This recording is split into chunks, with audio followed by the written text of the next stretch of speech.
Të gjithë ju që jeni agjërueshëm, ju dëshiroj agjërim të lehtë dhe të pranuar.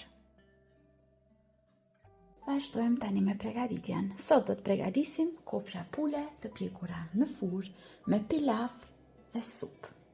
Fillimisht, te kofshat e pules do të bëjmë nga një prerje. Kjo do të dallohet pasi që të pjeket. Ne vazhdojmë që ta përgatisim marinadën. Në një enë më të madhe dhe më të thellë do të shtojmë 2 lugë gjelle me salcë kosi. Vazhdojmë dhe shtojmë 1 lugë gjelle me pastë domate. Vazhdojmë tani që tek ena të shtojmë 2 deri në 3 lugë gjelle me vaj. Vazhdojmë shtojmë pak erëza të përziera. Përziejmë mirë tani.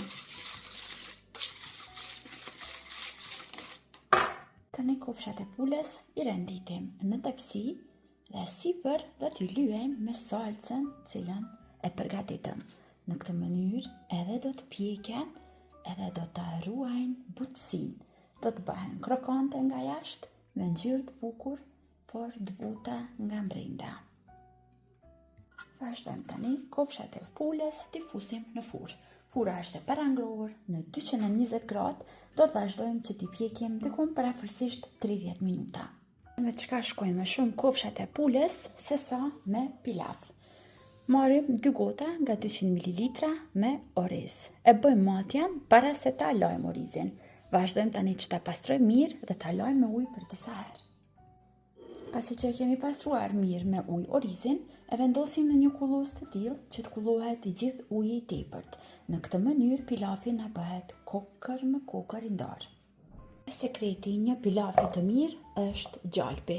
Në një tigan vendosim 75 gram gjalp, mund të përdorni edhe margarinë nëse keni dëshirë, dhe pritni në zjarr mesatar derisa të shkrihet gjalpi tërësisht. Tani tek gjalpi i shkrir e shtojmë orizin. Vazhdojmë e fërkojmë në zjarr mesatar orizin për 3-4 minuta. Kujdes mos e skuqni shumë. Skuqet pak orizi, përsëri edhe tek pilafi do të shtoj vetëm erëza të përziera. Mund të shtoni edhe krypën nëse keni dëshirë, por mua më pëlqen që ta bëj kështu në këtë mënyrë. Vazhdojmë që ta shtojmë ujin tani tek pilafi. Bëni kujdes, për 1 gotë oriz duhet shtoni 1 gotë e gjys ujë, por duhet siguroni që matjen ta bëni me gotën e njëjtë me cilën e keni matur orizin.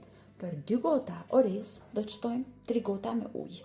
Uji është i ftoftë. Tani e mbulojmë me kapak dhe në zjarr mesatar të ulët, duke mos e hapur fare kapakun dhe duke mos e përzier, lejojmë që pilafi të zihet diku parafërsisht 17 deri në 20 minuta.